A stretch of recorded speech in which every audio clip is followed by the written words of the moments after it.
Ma'am आज मुझे mother Teresa के बारे में कुछ बताइए।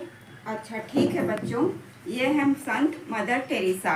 इनका जन्म मैसेडोनिया में इग्नेस नाम की एक प्यारी बच्ची के रूप में हुआ था। संपन्न परिवार की थी।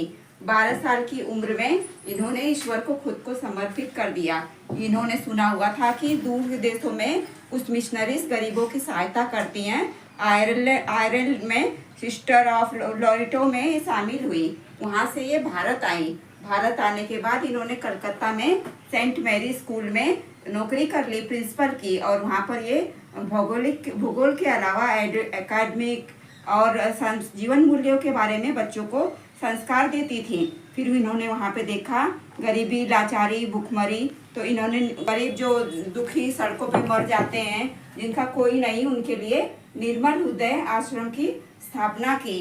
उसके बाद में उसमें वह सेवा करने लगी। इतना ही उन्हें पर्याप्त नहीं लगा तो इन्होंने क्या किया, एक सेक्रेटरी ऑफ चैरिटीज संस्था का स्थापना किया, जिसके लिए गरीब असहाय लोगों के लिए उसमें वह सेवा करने लगी।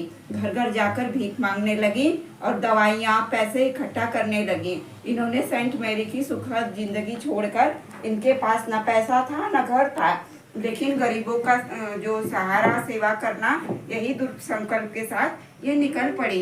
एक बार एक अमीर आदमी ने इनके हथेली पर थूक दिया। फिर भी वह न दुखी हुई, न इनके आत्मसम्मान को ठेस पहुंची। इन्होंने दूसरी हथेली आगे करके कहा, श्रीमान ये मेरे लिए था और मेरे बच्चों के लिए कुछ रोटियां दे दीजिए। उस आदमी को इंसान गरीब महिला पर नहीं, केवल गरीब, असहाय और बेचारे लोगों पर जो उन्होंने थूका था, उसके लिए अंदर से ग्लानि हुई। फिर वह उनकी चैरिटी के लिए सबसे बड़ा दाता बन गया। इस तरह अनेक उनके छात्र, सिस्टर, विद्यार्थी सब उसमें शामिल हो गए। इन्होंने अनाथों की भी बहुत सेवा की। जिन लोगों को लोग गले लगाना बहुत कमजोरी समझते थे, एड्स के रोगी, कुष्ठ रोगी, उनको इन्होंने गले लगाया। इनका मानना था प्रेम, सेवा और करुणा जो प्रेम देते हैं, वो प्रेम पाने की अपेक्षा कर सकते हैं। इन्हें पद्मश्री, भारत रत्न और नेहरू संस्कार प्रोग्राम पुरस्कारों से भी सम्मानित किया गया। 1990 के दशक में यह बहुत बीमार पड़ने लगी। इनकी तबीयत बहुत गिरने लगी। तब भी इनके दिल में गरीबों के लिए, दुखियों के लिए ही तकलीफ थी। इनको हार्ट की बीमारी, दिल की बीमारी के कारण कई बार अस्पतालों में भर्ती किया गया। इनकी आँख की रोशनी भी कम हो गई।